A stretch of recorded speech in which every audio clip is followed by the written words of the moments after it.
Hi, മലയാളത്തിന്റെ മഹാനായ എഴുത്തുകാരൻ MT വാസുദേവൻ നായരുടെ കഥ രണ്ടാം ഊഴം ഇത് സിനിമയാക്കുന്നു. ഒരുപാട് വർഷങ്ങളായി ഇത് നമ്മൾ കേൾക്കുന്നുണ്ട്. 2026 അതായത് ഈ വർഷം അതിന്റെ അനൗൺസ്മെന്റ് ഉണ്ടാവും എന്നാണ് അറിയാൻ സാധിച്ചിരിക്കുന്നത്. നമ്മൾ സോഷ്യൽ മീഡിയയിലൂടെ അറിഞ്ഞു, ഋഷഭ് ഷെട്ടി അതായത് കാന്താര ചെയ്ത ഋഷഭ് ഷെട്ടിയാണ് ഈ സിനിമ സംവിധാനം ചെയ്യാൻ പോകുന്നത് എന്നുള്ളൊരു കാര്യം. അതായത് മുൻപ് അറിഞ്ഞത് മണിരത്നമായിരിക്കും എന്നുള്ളതാണ്. അതിനുശേഷം മണിരത്നം എന്ന സംവിധായകന് ഇതിനുള്ള സമയം ഇല്ലാത്തതിനാൽ മണിരത്നം സജസ്റ്റ് ചെയ്യുന്ന ഒരാള് ഈ സിനിമ ഡയറക്റ്റ് ചെയ്യും എന്നാണ് അറിഞ്ഞത്. മണിരത്നം ഋഷഭ് ഷെട്ടിയുടെ പേരാണ് പറഞ്ഞത്. അതുകൊണ്ട് തന്നെ ഋഷഭ് ഷെട്ടിയാണ് ഈ സിനിമ സംവിധാനം ചെയ്യുന്നത് എന്നാണ് സോഷ്യൽ മീഡിയയിലുള്ള സംസാരം. ഇവിടെ എന്താണ് വിഷയം എന്ന് ചോദിച്ചു കഴിഞ്ഞാൽ, മുൻപ് ഭീമസേനായിട്ട് നമ്മൾ എല്ലാവരും കേട്ടിരുന്നത് മോഹൻലാലിന്റെ പേരാണ്. പക്ഷേ ഋഷഭ് ഷെട്ടി സംവിധാനം ചെയ്യുമ്പോൾ അവിടെ മോഹൻലാൽ ആയിരിക്കില്ല, ഋഷഭ് ഷെട്ടി തന്നെയായിരിക്കും ഭീമസേനായി വരുന്നത് എന്നുള്ളതാണ് കേട്ടുകൊണ്ടിരിക്കുന്നത്. ഇത് സത്യമാണോ? തീർച്ചയായും ഋഷഭ് ഷെട്ടി സംവിധാനം ചെയ്യുന്നു എന്ന് മാത്രമേ സോഷ്യൽ മീഡിയയിൽ ചർച്ചയായിട്ടുള്ളൂ. മറ്റു പലരുടെയും വ്യാഖ്യാനങ്ങളാണ് മോഹൻലാൽ അല്ല എന്നുള്ളൊരു കാര്യം. അതായത് ഭീമസേനായിട്ട് ഋഷഭ് ഷെട്ടിയാണ്, മോഹൻലാൽ അല്ല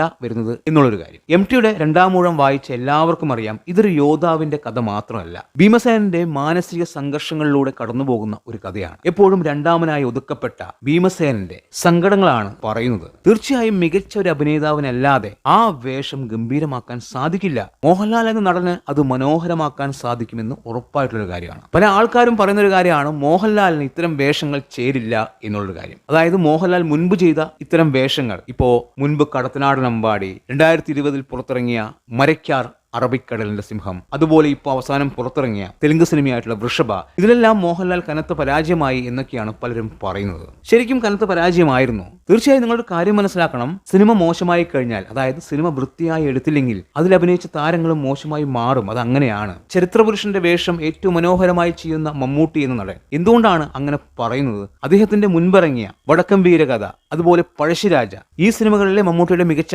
പ്രകടനം കണ്ടാണ് മമ്മൂട്ടി മികച്ചതാണ് എന്ന് പറയുന്നത്. തീർച്ചയായും ആ സിനിമകൾ മികച്ച സിനിമകളായതുകൊണ്ടാണ് മമ്മൂട്ടിയുടെ പ്രകടനവും ശ്രദ്ധിക്കപ്പെട്ടത്. അതിനുശേഷവും മമ്മൂട്ടി ചരിത്രവേഷം ചെയ്തിട്ടുണ്ട്, മാമാങ്കം എന്ന സിനിമയിൽ. അതെന്തുകൊണ്ട് ആരും പറയുന്നില്ല? ആ സിനിമ മോശമായിരുന്നു, അതുകൊണ്ട് തന്നെ മമ്മൂട്ടിയുടെ പെർഫോമൻസും വളരെ മോശമായിരുന്നു. പല ട്രോളുകളും വന്നിട്ടുണ്ട്.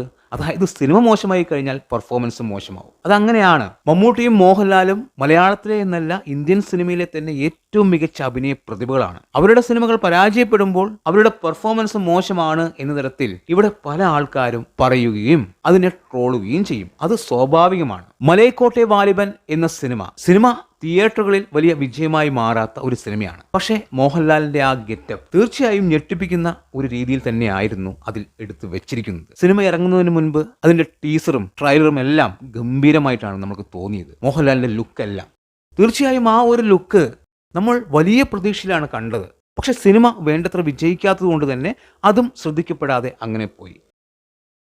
തീർച്ചയായും അതുപോലത്തെ ഒരു ലുക്കൊക്കെ തന്നെയാണ് ഭീമസേനനെ രണ്ടാം ഊഴത്തിൽ MT എഴുതി വെച്ചിരിക്കുന്നത്. സിനിമ മനോഹരമായി എടുക്കാൻ പറ്റുമെങ്കിൽ അതിൽ ഭീമസേനാവാൻ മോഹൻലാലിനല്ലാതെ മറ്റൊരാൾക്കും മികച്ച രീതിയിൽ സാധിക്കില്ല. അതായത് മോഹൻലാലിനോളം മികച്ച രീതിയിൽ മറ്റൊരാൾക്കും ചെയ്യാൻ സാധിക്കില്ല എന്നുള്ളത് തന്നെയാണ് എനിക്ക് തോന്നിയിരിക്കുന്നത്. MTയുടെയും ആഗ്രഹം അതുതന്നെയായിരുന്നു എന്നുള്ളത് നമുക്ക് വ്യക്തമാണ്. അതുകൊണ്ടാണല്ലോ ശ്രീകുമാർ മേനോന് ആദ്യം ഈ കഥ സിനിമയാക്കാൻ കൊടുത്തത്. അതിൽ മോഹൻലാൽ നായകനാണ് എന്ന് അറിഞ്ഞുകൊണ്ട് തന്നെയാണല്ലോ. പിന്നീട് അത് നടക്കാതെ പോയപ്പോഴാണ് വലിയ പ്രശ്നങ്ങൾ ഉണ്ടായത്. തീർച്ചയായും MT വാസുദേവൻ നായരുടെയും ആഗ്രഹം മോഹൻലാൽ തന്നെ ഭീമസേനൻ ആവണം എന്നുള്ളത് തന്നെയാണ്.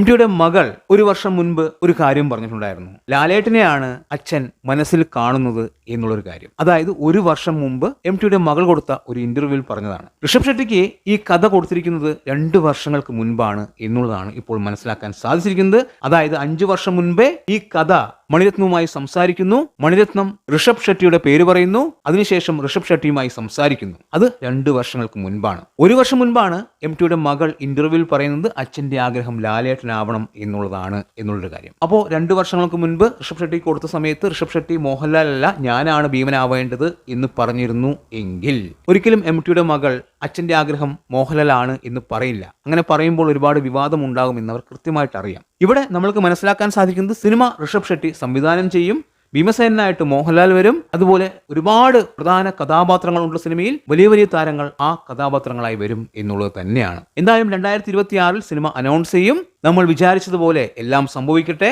ഇത് മലയാളത്തിന്റെ സിനിമയാണ്. ലോകത്തിനു മുന്നിൽ നമ്മൾ മലയാളികൾക്ക് ഇതാണ് ഞങ്ങളുടെ സിനിമ എന്ന് പറഞ്ഞ് കാണിച്ചു കൊടുക്കാൻ പറ്റുന്ന ഒരു വലിയ സിനിമയായിരിക്കും. എന്തായാലും കാത്തിരിക്കാം എന്താണ് സംഭവിക്കുക എന്നറിയാൻ. നിങ്ങളുടെ അഭിപ്രായങ്ങൾ കമന്റായി രേഖപ്പെടുത്തുക. വീഡിയോ ഇഷ്ടമായാൽ ചാനൽ സബ് ചെയ്യുക. പുതിയൊരു വീഡിയോയുമായി കാണുന്നതിന് ബൈ ബൈ.